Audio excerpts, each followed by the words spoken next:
Ladies and gentlemen, this is Carolyn Bryant, and she was found in Kentucky claiming to be on hospice and having cancer and living out her final days in Kentucky. So she is 88 years old. She was not in North Carolina at all. She's in Kentucky, obviously not in a place that got flooded there.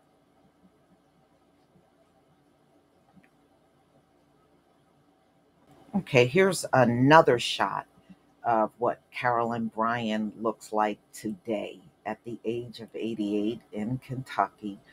They said her son was also in the house with her, not her son Phil, who was the governor of Mississippi. This was not the son that was with her. But yeah, she looks like an old slumped over woman. Looked like she also got osteoporosis because she's very hunched over in the pictures as well.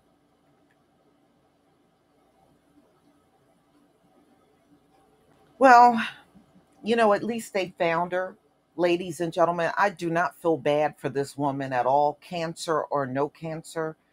She is still 100% responsible for the death of Emmett Till.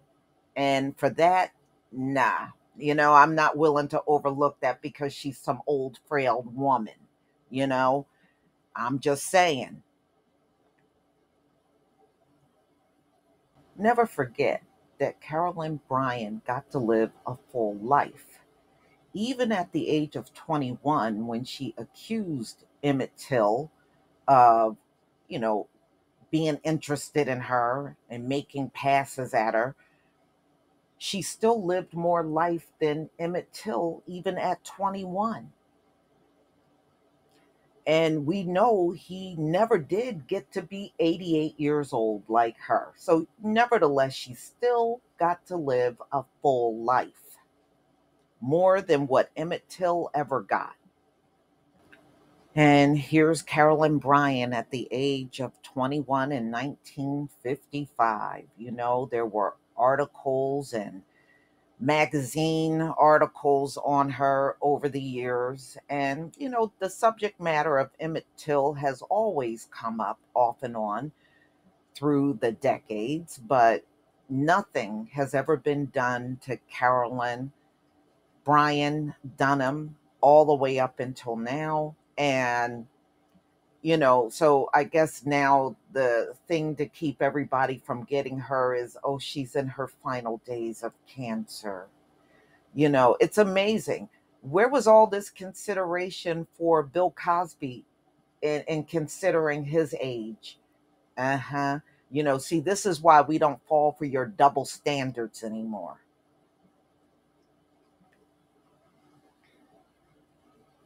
All right, so this is Carolyn with her husband Roy and two sons back in 1955. And she did have one more son after all of this was over, but I believe that son died in 2010.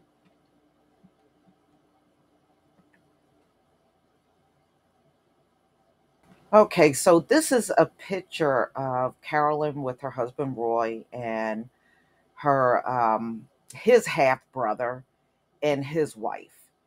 And this was taken when they found out they were acquitted by an all white jury, as if in Mississippi, as if that's shocking. So, Carolyn and her sister in law here fell out. And by the time she died, they were no longer on speaking terms. They hadn't been on speaking terms for a few decades by then. And I remember I was in a doctor's office and there was a magazine in there. And the sister in law actually gave a final interview. And she brought out, and I believe I told y'all this, she said when Carolyn called the police and she was explaining what happened, because she was in the store. In fact, there were a lot of people in the store when Carolyn Bryant Donham claimed the incident happened.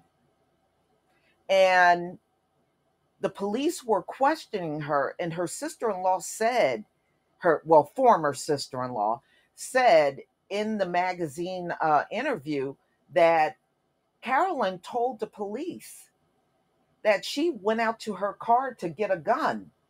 And she said she and her husband had a car. In 1955, Carolyn and Roy did not have a car at all. And she also said she never drove anywhere with a gun in her car.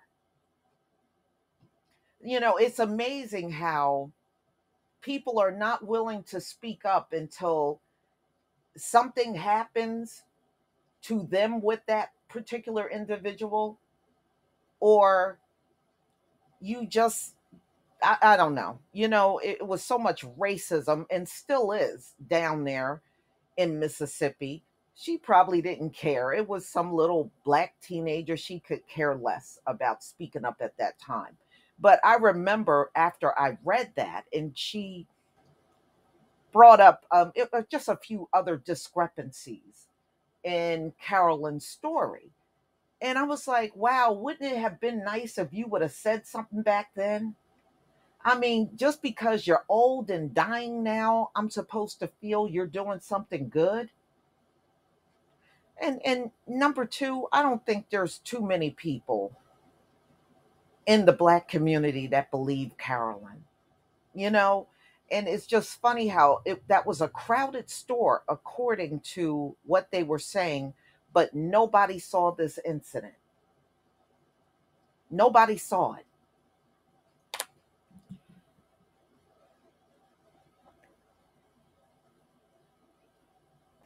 All right, y'all, let's get into this story. So, Carolyn Bryant Donham is a resident of Kentucky, and they're claiming she is on hospice and living out her final days with cancer. So, this woman is now 88 years old. She is responsible for the brutal, heinous death of Emmett Till at the age of 14 back in 1955. The case drew notoriety everywhere in the country. And I remember my mother was growing up in Georgia, and she was not even quite an adult yet when this happened.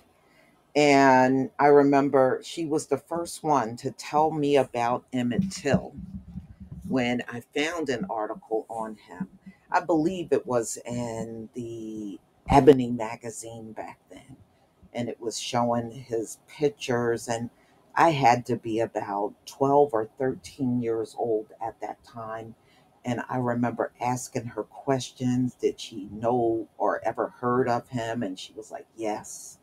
And I tell you, it was, I don't know what was worse, her telling me how tragic he died, or and just the whole story in general, or when I was able to get copies of the court case and it was on a cassette tape and I got to listen to it. And man, I never heard the N word so much in a courtroom in my life. I mean, that was Mississippi, probably still is. So we know what happened, and this case happened nearly now going back 70 years.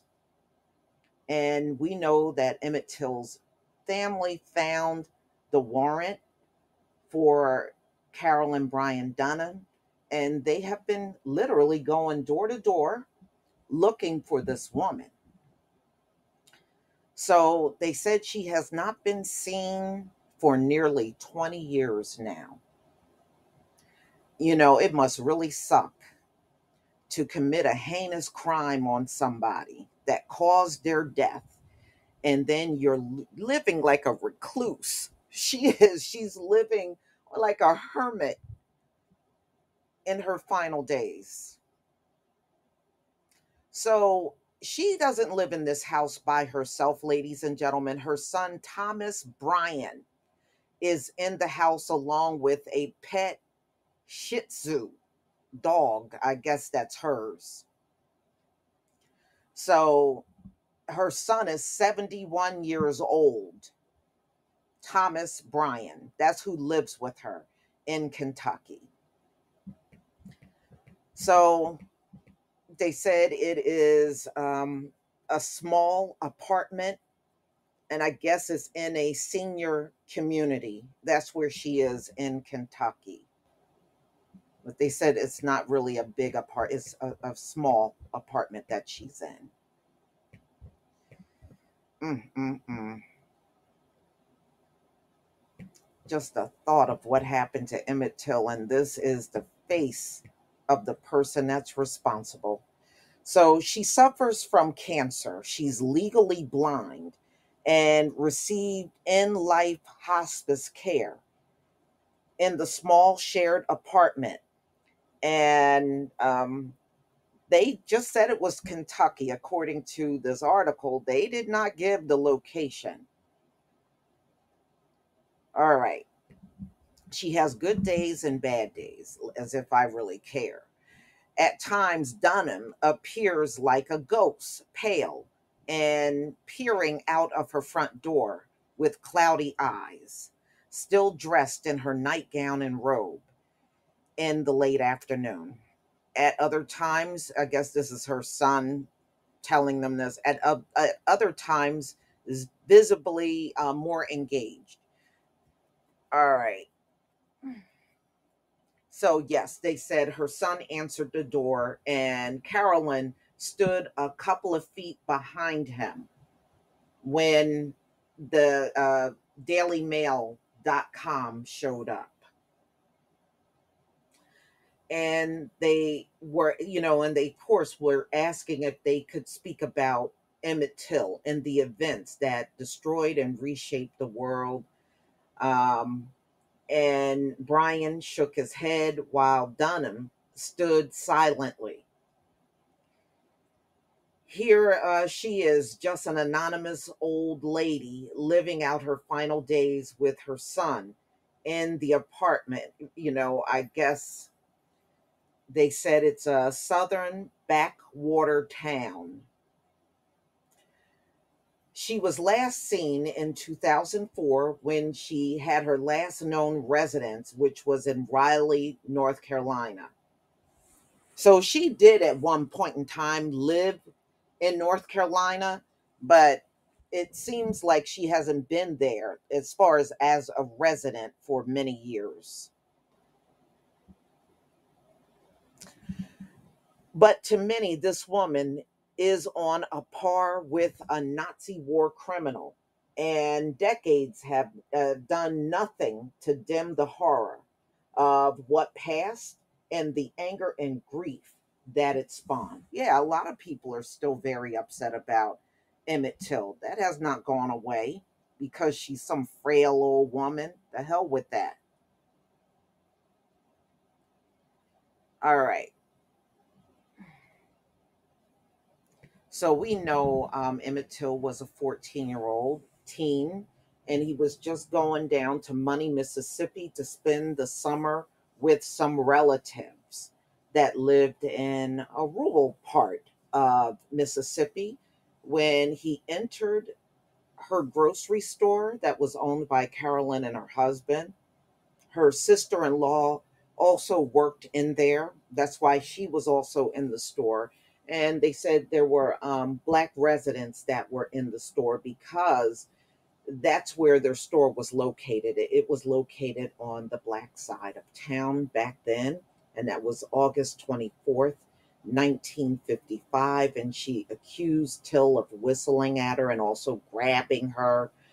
Um, and we know down south they act like that was the worst crime that could possibly happen. Um, and you were killed over such an act back then. I wonder what they think about their women throwing themselves at black men today, and don't try to say they don't do that. I've seen that myself, and many others have too. So I guess what do you say about that today? So, ladies and gentlemen,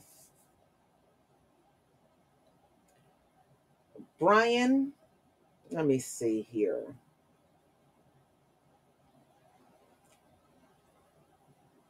Okay, they're talking about her husband Roy. Okay, her husband Roy died in 1994, and we know he was acquitted by an all-white jury. Like, that's real shocking for the South. So about 3 weeks ago, protesters started looking for Carolyn Bryant Donham, and they believed she was still in her last place of residence, which was Raleigh, North Carolina. All right. And of course, they found the warrant for her arrest in Lafleur County Circuit Court in Greenwood, Mississippi. And of course, they've been trying to look for her so that warrant can be served. So now that we know where she is, well, they should know where she is now, not in Raleigh, North Carolina, but in Kentucky. We'll see what happens. We shall see what happens. But now they're going to use her old age, and she got cancer. It's amazing how they got every excuse known to mankind for this woman. But Bill Cosby was an elderly man. You sure didn't hesitate to go after him and put him in jail too. You didn't care about his age. But with Carolyn, we're supposed to give a crap about her age? I don't think so. Y'all, please tell me what you think. Please leave your comment and subscribe. Don't forget to hit on the notification bell, and I'll see you on the next video. Peace, family.